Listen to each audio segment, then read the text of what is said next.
Hay silencios que gritan más que cualquier palabra. Hay lugares donde la luz del sol no llega, aunque el cielo esté despejado. No hablo de cuevas ni de túneles.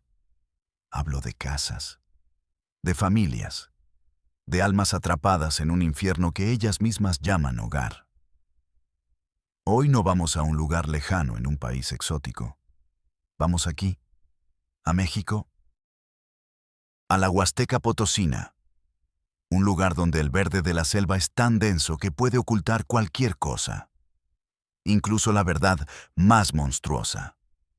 La historia que van a escuchar hoy no es una ficción, no es una leyenda de pueblo, es una herida abierta en el corazón de nuestra tierra. Una herida que supura indiferencia, miedo y un secreto guardado por más de 20 años. Si tienes el valor de mirar de frente al abismo, quédate, suscríbete, porque lo que vamos a desenterrar juntos no te dejará indiferente. Te lo prometo. Pausa musical breve y dramática. Todo comenzó con un rumor, un susurro. Como casi siempre empiezan estas cosas. En la comunidad de El Naranjal, un punto perdido entre cerros y ríos, vivía una familia. La familia Martínez. Nadie los conocía realmente. Vivían apartados, en una pequeña choza de lámina y adobe al final de una vereda de tierra. El patriarca era Silvano. Un hombre de 70 años, duro como la piedra del río. Con él vivía su hija, Lucrecia, y los niños, una docena de niños. Nadie sabía cuántos eran exactamente. Aparecían y desaparecían como espectros, niños pálidos, silenciosos, con unos ojos que no eran de niño. Eran ojos viejos, cargados de un cansancio ancestral. No iban a la escuela. No jugaban en el río. No corrían por las veredas. Simplemente existían. O eso parecía. El pueblo los ignoraba. Son gente rara, decían. Mejor no meterse. El miedo es un muro más alto que cualquier cerca. Y en el Naranjal, el miedo a Silvano era profundo, respetado, antiguo. La mentira habría seguido intacta, creciendo, pudriéndose en silencio. Pero un día, alguien llegó de fuera, alguien que no conocía las reglas no escritas del miedo. Se llamaba Carmen. Era una joven trabajadora social enviada por un programa gubernamental de alfabetización. Su primera misión: censar a todos los niños en edad escolar de la región. Carmen era idealista. Creía en el sistema. Creía que un lápiz y un cuaderno podían cambiar el mundo. Pronto descubriría que hay mundos que no quieren ser cambiados. Llegó a El Naranjal con sus formularios y su sonrisa. Fue de casa en casa. La gente era amable, pero reservada. Le ofrecían agua, un taco. Pero cuando preguntaba por la familia del final de la vereda, las sonrisas se borraban. Las miradas se desviaban. Ellos son aparte, señorita. No les gusta la gente. Déjelos en paz. La curiosidad de Carmen se convirtió en sospecha. La sospecha, en obsesión. Algo no estaba bien. Lo sentía en el aire, en el silencio pesado que rodeaba el nombre de los Martínez. Una tarde, decidió ir. Sola. Caminó por la vereda de tierra roja. El sol de la Huasteca caía como plomo. El zumbido de los insectos era el único sonido. A lo lejos, vio la choza. Un rectángulo de lámina oxidada y adobe gris. Humo salía de un pequeño tubo en el techo. Carmen sintió un nudo en el estómago. Un miedo irracional. Quiso dar la vuelta. Regresar al pueblo, a la seguridad de lo conocido. Pero entonces vio algo. Una cara. En una de las pequeñas ventanas sin vidrio. La cara de un niño. Mirándola fijamente, sin expresión. Solo esos ojos, viejos, tristes. Siguió caminando. El corazón le latía con fuerza en los oídos. Llegó al frente de la choza. No había puerta. Solo un hueco cubierto con una tela raída. Tocó el marco de madera. ¿Hola? ¿Hay alguien? El silencio fue la respuesta, pero sabía que la estaban observando. Lo sentía en su piel, un centenar de ojos invisibles. Soy Carmen, dijo en voz alta, tratando de que no le temblara. Vengo del programa de educación. Solo quiero saber cuántos niños viven aquí. Silencio. El olor que salía de la choza era espeso. Una mezcla de humedad, humo de leña y algo más. Algo agrio. El olor de la miseria. Estaba a punto de irse cuando la tela se movió. Apareció una mujer. Era Lucrecia. No tendría más de 35 años, pero parecía de 50. Delgada hasta el hueso, la piel pegada al cráneo y los mismos ojos que el niño de la ventana, vacíos. ¿Qué quiere? Zrenia, susurró. La voz era un hilo. Señora, mi nombre es Carmen. Solo hago un censo escolar. Aquí no hay niños para la escuela, la interrumpió Lucrecia. Pero yo vi a uno. Vio mal.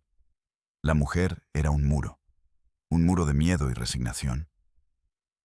Carmen sintió una oleada de frustración. Señora, es mi trabajo. Por ley, los niños deben ir a la escuela. Lucrecia bajó la mirada al suelo de tierra. Aquí hay otra ley, dijo en un susurro apenas audible. En ese momento, una sombra se proyectó desde el interior de la choza. Una figura alta y encorvada. Era Silvano, el patriarca. Salió al umbral, llenándolo por completo. Sus ojos eran pequeños y brillantes como pedazos de obsidiana.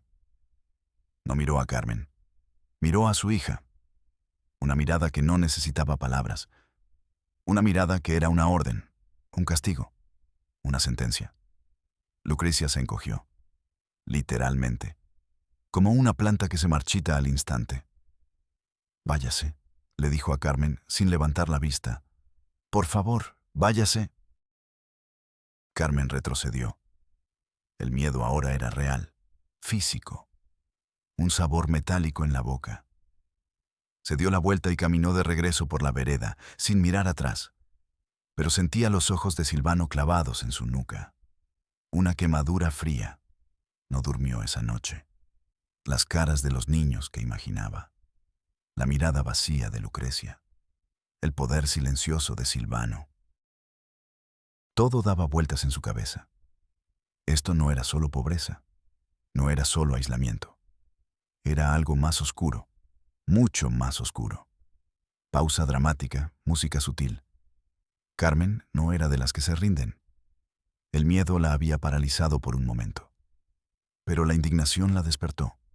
Decidió investigar. Con discreción, habló con la anciana de la tienda. Con el cantinero.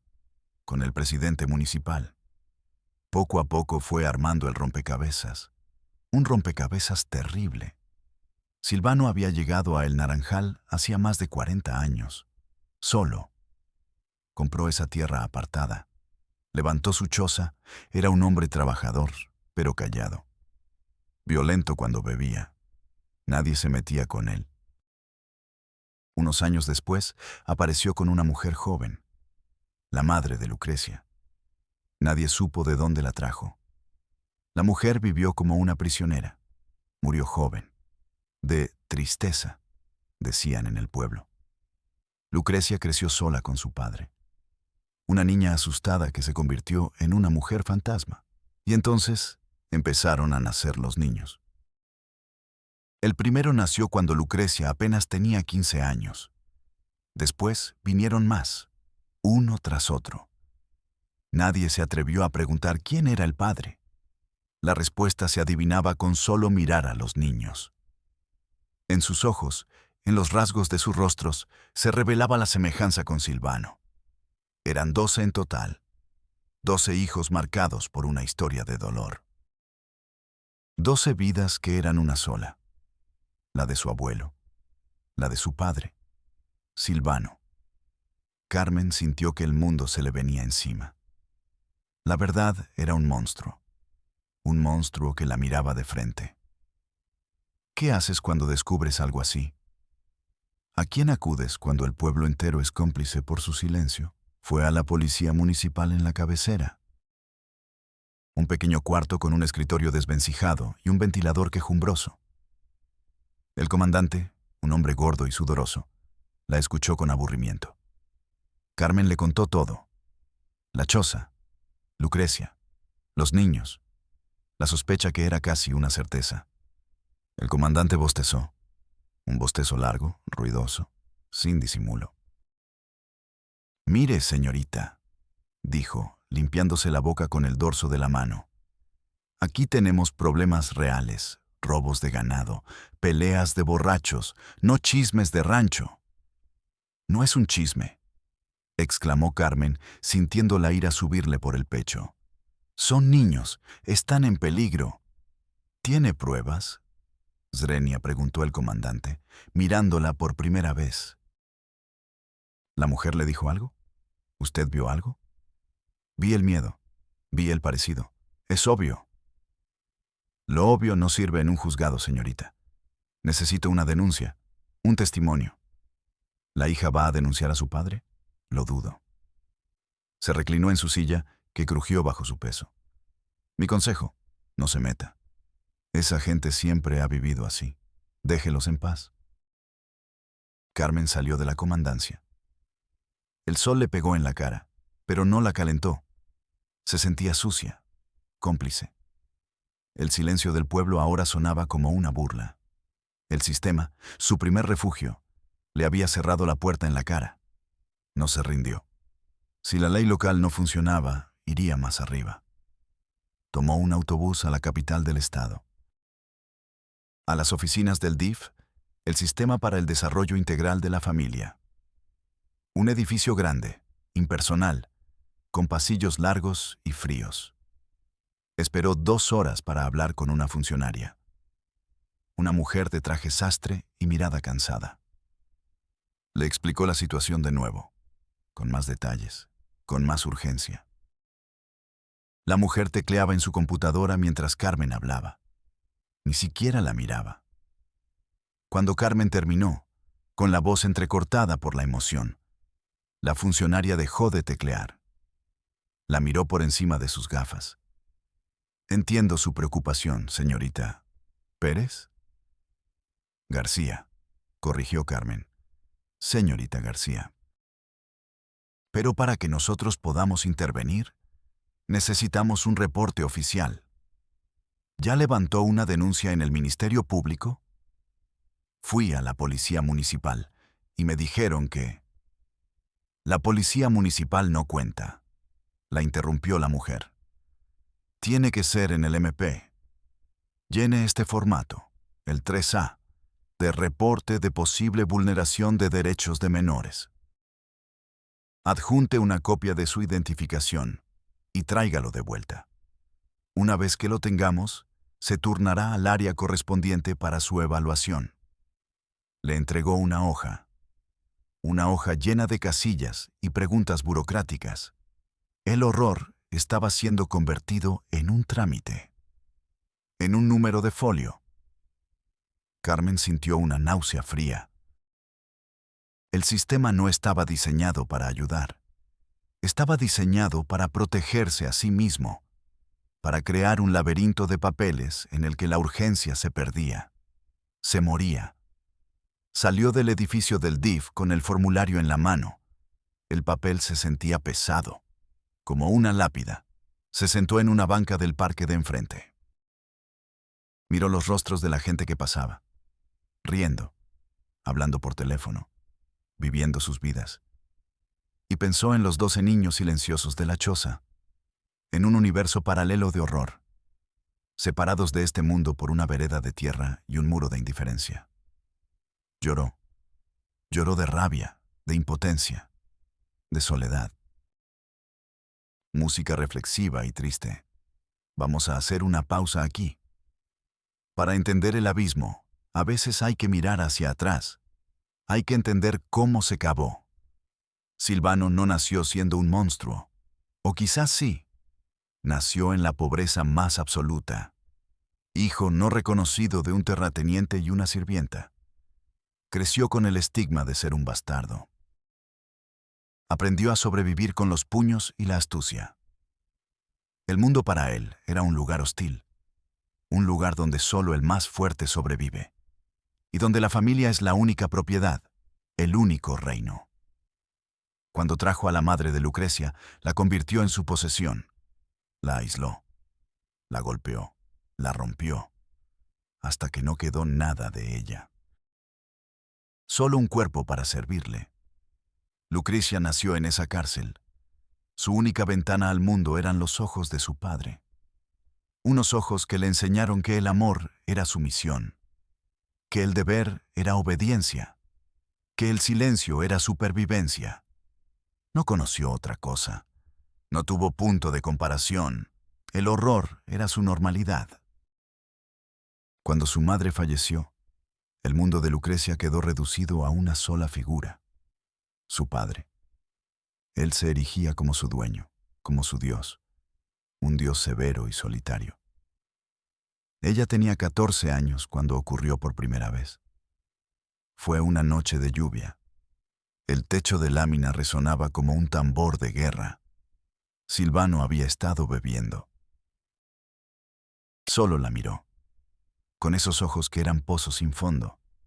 Lucrecia no gritó. No luchó. ¿Cómo luchar contra el único pilar que sostiene tu mundo? Simplemente cerró los ojos y se desconectó. Viajó a un lugar dentro de su mente donde nada podía tocarla. Un lugar frío y silencioso. A partir de esa noche, aprendió a vivir allí. Su cuerpo estaba en la choza, cocinando, limpiando, pariendo hijos que eran sus hermanos, pero su alma estaba en ese refugio helado. Por eso sus ojos estaban vacíos. No había nadie en casa. Los niños crecieron en ese mismo silencio. Aprendieron a no hacer ruido, a no llorar, a no desear. Cualquier emoción era un peligro, una invitación al castigo. Su único modelo era Lucrecia, una madre autómata, y Silvano, un abuelo padre Dios que los alimentaba y los aterrorizaba. No entendían el concepto de familia como lo conocemos nosotros. Lucrecia era ella. Silvano era él.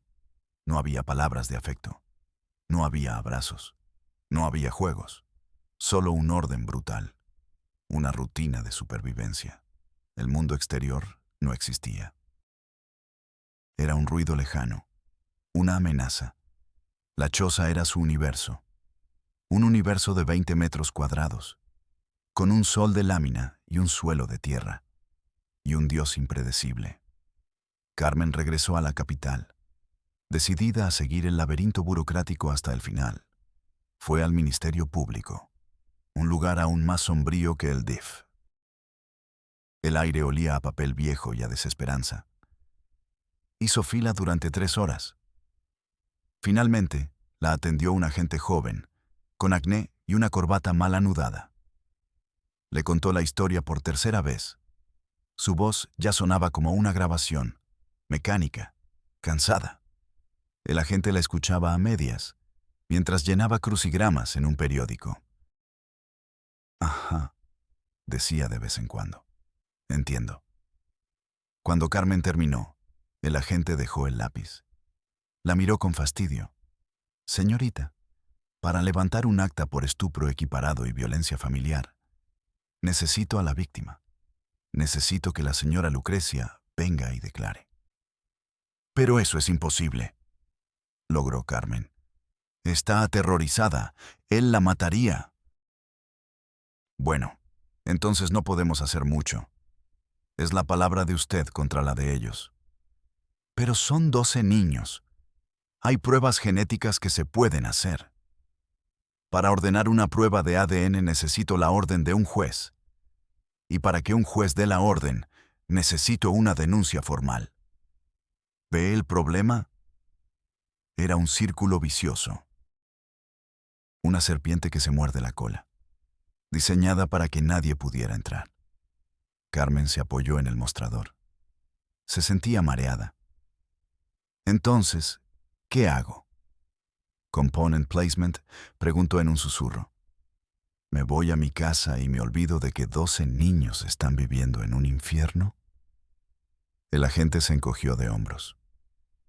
Puede poner una denuncia por omisión de cuidados. Es un delito menor. Quizás manden a una trabajadora social del juzgado a hacer una visita.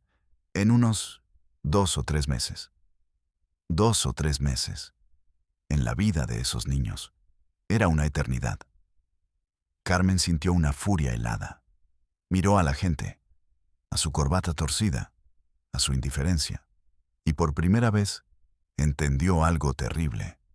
El sistema no era incompetente. No estaba fallando. Estaba funcionando exactamente como fue diseñado, no para impartir justicia, sino para administrar el conflicto, para contenerlo, para archivarlo. Salió del Ministerio Público y se quedó parada en la banqueta. El ruido de la ciudad era ensordecedor. Carros, sirenas, gente gritando. Y en medio de todo ese ruido, ella solo podía escuchar el silencio. El silencio de la choza en la Huasteca. Sintió el peso de ese silencio sobre sus hombros. Era su responsabilidad, solo suya. Decidió jugar su última carta, una carta peligrosa. Regresaría a El Naranjal. Intentaría hablar con Lucrecia una vez más. Pero esta vez no iría como funcionaria. Iría como mujer, como ser humano. El viaje de regreso fue diferente. Ya no había idealismo, solo una determinación fría y dura. Llegó al pueblo al atardecer. Se hospedó en la única posada disponible. Esperó. Sabía que no podía ir a la choza directamente. Silvano la estaría esperando. Tenía que encontrar a Lucrecia sola. Durante 2 días, observó la rutina de la familia desde lejos, escondida entre los árboles. Descubrió que una vez a la semana, muy temprano en la mañana, Lucrecia bajaba al río. Sola, a lavar la poca ropa que tenían. Era su única oportunidad. La tercera mañana, antes del amanecer, Carmen ya estaba esperando junto al río. El aire era frío y húmedo. La neblina flotaba sobre el agua. El mundo parecía irreal. Escuchó el sonido de pasos. Era Lucrecia. Caminaba encorvada, cargando un bulto de ropa. Cuando llegó a la orilla del río y vio a Carmen, se quedó paralizada. El miedo le deformó el rostro. Váyase, siseó. Si él la ve... No vengo a hacerle daño, dijo Carmen con la voz más suave que pudo. Solo quiero hablar. No tenemos nada de qué hablar. Lucrecia se arrodilló junto al agua y empezó a lavar, con movimientos frenéticos, violentos, como si quisiera golpear el agua hasta someterla. Carmen se sentó a su lado, a una distancia prudente. No dijo nada durante un largo rato. Solo se quedó allí. El único sonido era el chapoteo de la ropa en el agua y la respiración agitada de Lucrecia. Finalmente, Carmen habló. No le habló de leyes, ni de formularios, ni de derechos. Le habló de ella. Debes estar muy cansada, dijo suavemente. Lucrecia se detuvo. Sus manos quedaron inmóviles en el agua helada. ¿Cansada de qué? Zrenia preguntó sin mirar a Carmen. De todo, respondió Carmen. De tener miedo, de estar sola, de fingir que no pasa nada. Una lágrima. Una sola lágrima rodó por la mejilla sucia de Lucrecia y cayó al río. Fue como una grieta en un dique. Y entonces todo se derrumbó. Lucrecia empezó a sollozar. Un llanto silencioso, convulso. El llanto de alguien que no ha llorado en décadas. Su cuerpo entero se sacudía. Carmen se acercó y, por primera vez, la tocó.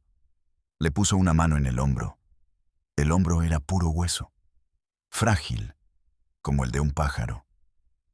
Lucrecia se derrumbó sobre la tierra húmeda. Y habló. Vomitó 20 años de horror. Palabras atropelladas, frases rotas, susurros ahogados. Contó la primera vez. Contó los partos sola en el suelo de la choza. Contó el hambre, el frío, los golpes, el terror constante. Habló de los niños, de cómo los amaba con una parte de su ser y cómo los odiaba con otra. Porque en sus caras veía a su padre, a su verdugo. No quiero que vivan como yo, susurró al final, con la cara enterrada en el lodo. Sáquelos de aquí, por favor, sálvelos. Carmen la abrazaba, llorando con ella. El sol empezaba a salir, tiñendo la neblina de rosa y naranja. Era como si el mundo estuviera naciendo de nuevo. Lo haré, le prometió Carmen. Te lo juro, los sacaremos de aquí. Tenía la confesión, la llave para abrir la jaula, pero también sabía que acababa de firmar una sentencia de muerte para Lucrecia si Silvano se enteraba. Tenían que actuar rápido, muy rápido. Regresaron juntas a la capital. Escondidas en la parte de atrás de la camioneta de un comerciante amigo de Carmen. Lucrecia temblaba durante todo el camino, mirando hacia atrás, esperando ver la sombra de su padre en cada curva. Llegaron directamente al Ministerio Público. Carmen buscó al mismo agente de la corbata torcida. Lo encontró tomando café. Aquí está, dijo Carmen, poniendo a Lucrecia frente a él. Quiere declarar. El agente miró a Lucrecia, a su ropa sucia, a su pelo enmarañado, a sus ojos hinchados. Suspiró con fastidio. Bueno, que pase a la oficina 3, que le tomen su declaración. Ni una palabra de aliento, ni un gesto de compasión, solo burocracia. Pasaron 6 horas en esa oficina, 6 horas en las que Lucrecia tuvo que volver a contar su vida. Esta vez, a un escribiente que tecleaba con 2 dedos, que le pedía que repitiera los detalles más escabrosos, que la interrumpía para preguntarle fechas y horas exactas, como si el horror pudiera ordenarse en un calendario. Cuando terminaron, Carmen sintió que habían ganado, que el sistema, por fin, se pondría en marcha. Estaba equivocada. El agente del MP las llamó a su escritorio. Tenía la declaración de Lucrecia en la mano. Muy bien, dijo, sin emoción. Con esto, ya podemos solicitar una orden de aprehensión para el señor Silvano Martínez y una orden de rescate para los menores. ¿Y cuándo será eso? Zrenia preguntó Carmen ansiosa. Bueno, hay que turnar el expediente al juez. Él lo revisará, lo analizará. Y si todo está en orden, emitirá las órdenes. Puede tardar 1 semana o 2. 2 semanas. Zrenia, exclamó Carmen. En 2 semanas, ese hombre puede matarla. Puede desaparecer a los niños. Señorita, esos son los tiempos del sistema. No puedo hacer nada. El teléfono del agente sonó. Contestó. Empezó a hablar de un partido de fútbol. Para él, el caso estaba cerrado, archivado en una carpeta, a la espera de un sello. Carmen miró a Lucrecia. Estaba pálida como el papel. El terror había vuelto a sus ojos. Había confiado en Carmen. Había confiado en un sistema que ahora las abandonaba en una sala de espera. ¿Y nosotros qué hacemos? Component placement, preguntó Carmen al agente, cuando éste colgó el teléfono. Ustedes, esperen. Pueden ir a un albergue del DIF. Aquí está la dirección. Le entregó otro papel, otro trámite. Otro lugar donde esconder el problema. El albergue era un edificio gris y deprimente. Olía a cloro y a tristeza. A Lucrecia le dieron una cama en un dormitorio con otras 20 mujeres. Mujeres con historias igual de rotas. A Carmen le dijeron que no podía quedarse, que no era familiar. Tuvo que dejar a Lucrecia allí, sola, rodeada de extrañas, con el miedo carcomiéndola por dentro. No me dejes, le suplicó Lucrecia, agarrándola del brazo. Volveré mañana, le prometió Carmen, con un nudo en la garganta. No estás sola. Pero mientras caminaba por el pasillo del albergue, supo que le estaba mintiendo. Estaban terriblemente solas, atrapadas entre un monstruo y una maquinaria burocrática indiferente. Los días siguientes fueron una tortura. Cada mañana, Carmen iba al juzgado. Cada mañana, la misma respuesta. El expediente está en revisión. El juez tiene mucho trabajo. Vuelva mañana. Iba al albergue a ver a Lucrecia. Cada día la encontraba más apagada, más ausente. Estaba regresando a su refugio helado. El sistema la estaba matando, lentamente. Al quinto día, Carmen no pudo más. Hizo algo que nunca pensó que haría. Llamó a un periodista, un contacto que tenía de la universidad, alguien que trabajaba para un medio digital conocido por su sensacionalismo. Le contó todo. Le envió una copia de la declaración de Lucrecia. Le dio los nombres, los lugares. Le entregó la historia en bandeja de plata. Se sintió sucia, como una traidora. Pero era su única opción. La historia explotó. Al día siguiente, estaba en todos los portales de noticias. El horror en la Huasteca. Padre y abuelo de 12 niños.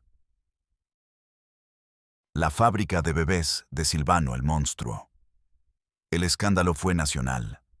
Las redes sociales ardieron. La gente pedía justicia. La presión mediática hizo lo que la ley no pudo. Esa misma tarde, el juez, mágicamente, encontró tiempo para revisar el expediente. Emitió las órdenes de aprehensión, de rescate. El sistema, avergonzado y expuesto, se movió. No por justicia, por control de daños. Un convoy de policías ministeriales, peritos y personal del DIF se dirigió a El Naranjal. Llegaron a la choza al amanecer, rodeándola. Silvano no se resistió. Cuando vio a los policías, simplemente se sentó en una silla de madera y esperó. Como si supiera que, tarde o temprano, esto pasaría. No mostró emoción alguna, ni miedo, ni ira, solo un cansancio infinito. Sacaron a los niños, uno por uno. 12 niños desnutridos, asustados, que nunca habían visto a tanta gente junta. Se abrazaban unos a otros, un pequeño clan silencioso. Los metieron en una camioneta del DIF y se los llevaron. Lejos de su infierno, lejos de lo único que conocían. ¿Y qué pasó después? ¿Hubo un final feliz? Depende de lo que signifique feliz. Silvano fue sentenciado a más de 100 años de prisión. Murió en la cárcel 2 años después, de viejo, de soledad. Lucrecia fue enviada a una institución psiquiátrica. Nunca se recuperó del todo. Vive en ese refugio helado que construyó en su mente. A salvo, pero ausente. Los niños fueron el verdadero campo de batalla. Fueron separados, enviados a diferentes orfanatos y casas hogar por todo el estado. El sistema, en su infinita sabiduría, decidió que la mejor forma de sanar a un clan era destruirlo. Algunos aprendieron a hablar, a jugar, a confiar. Otros, no. Permanecen en silencio, con la mirada perdida, atrapados para siempre en la choza de su memoria. Carmen dejó su trabajo. El sistema la había roto. Se mudó a otra ciudad. Trata de olvidar. Pero a veces, en las noches de lluvia, todavía escucha el sonido de la lámina. Y ve la cara de un niño en una ventana sin vidrio. Esta historia no tiene moraleja. No tiene un héroe claro. Solo tiene víctimas. Víctimas de un hombre. Y víctimas de un sistema que convierte la tragedia en papeleo. Que clasifica el horror en carpetas. Y que archiva el dolor hasta que se olvida. La pregunta que debemos hacernos no es cómo pudo pasar esto.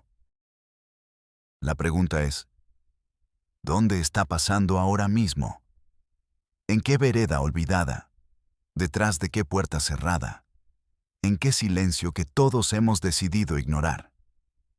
Yo soy padre del valle, y esta es nuestra realidad, la realidad que nos negamos a ver, hasta que es demasiado tarde.